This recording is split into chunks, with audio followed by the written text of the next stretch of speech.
JEE Main 2026 Phase 1 January 23rd Shift to Chemistry Questions Analyze ചെയ്യുന്നതിൽ 18ാമത്തെ ചോദ്യം.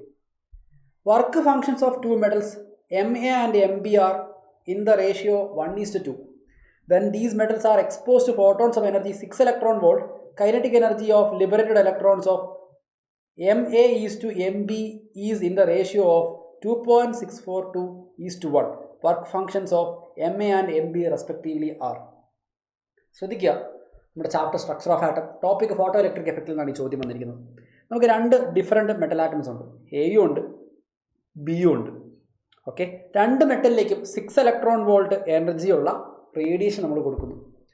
Work functions of the metal എയും ബിയും 1:2 എന്നാണ് വരിക. അങ്ങനെയാണെങ്കിൽ രണ്ട് വർക്ക് ഫംഗ്ഷൻ വാല്യൂസ് എത്രയാണെന്നാണ് ചോദ്യം. വർക്ക് ഫംഗ്ഷൻ്റെ വാല്യൂ റേഷ്യോ 1:2 എന്നുള്ള റേഷ്യോ ആണ്. നിങ്ങൾ നോക്കിക്കഴിഞ്ഞാൽ കാണാം, എല്ലാ വാല്യൂ 1:2, ഇതിൻ്റെ ഡബിളാണ് ഇവിടെ കൊടുത്തിരിക്കുന്നത്. കണ്ടോ, ആ വാല്യൂ ഏതാണെന്നുള്ളതാണ് കണ്ടുപിടിക്കേണ്ടത്. അപ്പോൾ നമ്മൾ ഇക്വേഷൻ എഴുതാം. ഓക്കെ, നമ്മൾ കൊടുക്കുന്ന energy supplied energy supplied is equal to, നമ്മൾ കൊടുക്കുന്ന എനർജി രണ്ട് കാര്യങ്ങൾക്ക് വേണ്ടിയിട്ടാണ് നമ്മൾ യൂസ് ചെയ്യുക. ആദ്യമേ കൊടുക്കുന്ന എനർജി എന്തിനു വേണ്ടിയിട്ടാണ് യൂസ് ചെയ്യുക?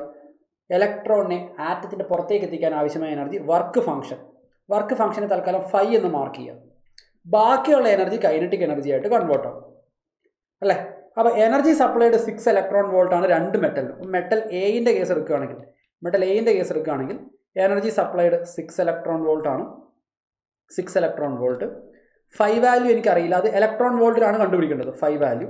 കൈനറ്റിക് എനർജിയുടെ വാല്യൂ ഞാൻ തൽക്കാലം അതിനെ കൈനറ്റിക് എനർജി 1 എന്ന് എഴുതാൻ പോകും. I am writing it as kinetic energy 1 അല്ലെങ്കിൽ kinetic energy of A atom A.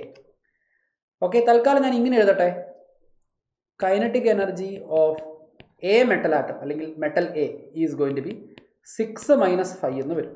Unit electron volt ആണ് കേട്ടോ. ഇതേപോലെ മെറ്റൽ ബിയിലെ കാര്യം എഴുതുന്ന സമയത്ത് കൈനറ്റിക് എനർജി ഓഫ് ബി എന്ന് പറയുന്നത് എന്ത് വരും? അവിടെയും കൊടുക്കുന്ന എനർജി 6 ഇലക്ട്രോൺ വോൾട്ട് തന്നെയാണ്. ഇതിനെ ഞാൻ 5A എന്ന് വിളിക്കുന്നു.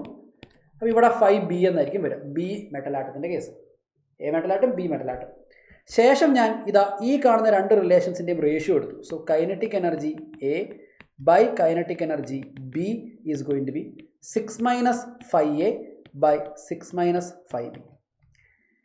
എ മെറ്റലാറ്റത്തിൻ്റെയും ബി എ മെറ്റലാറ്റത്തിൻ്റെയും കൈനറ്റിക് എനർജിയുടെ റേഷ്യോ 2.642 is to 1 ആണ്.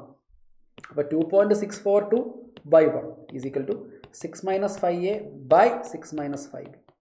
ക്രോസ് മൾട്ടിപ്ലൈ ചെയ്യുന്ന സമയത്ത് എന്ത് വരും? 2.642 into 6 - 5B is equal to 6 - 5A എന്ന് വരും. ഇത് റീഅറേഞ്ച് ചെയ്ത് കഴിഞ്ഞാൽ 5A, ഇനി നിങ്ങൾക്ക് തന്നിരിക്കുന്നൊരു കാര്യം കണ്ടോ, ഇത് കണ്ടോ, 5A ഈസ് ടു 5B 1:2 ആണ്. എന്ന് വെച്ചാൽ 5Aയുടെ ഡബിളാണ് 5B. അപ്പോൾ 5Bക്ക് വരെ നമുക്ക് 2 times 5A എന്ന് എഴുതിക്കൂടെ? You can write it as 2 times 5A.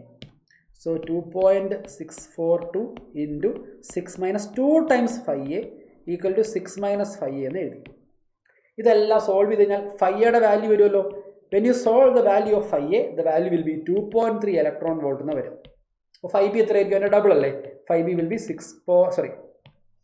4.6, 2.3 double 4.6 electron volt. നമ്മുടെ ശരിയായിട്ടുള്ള ഉത്തരം ഓപ്ഷൻ 2 ആയിരിക്കും. The answer is 2.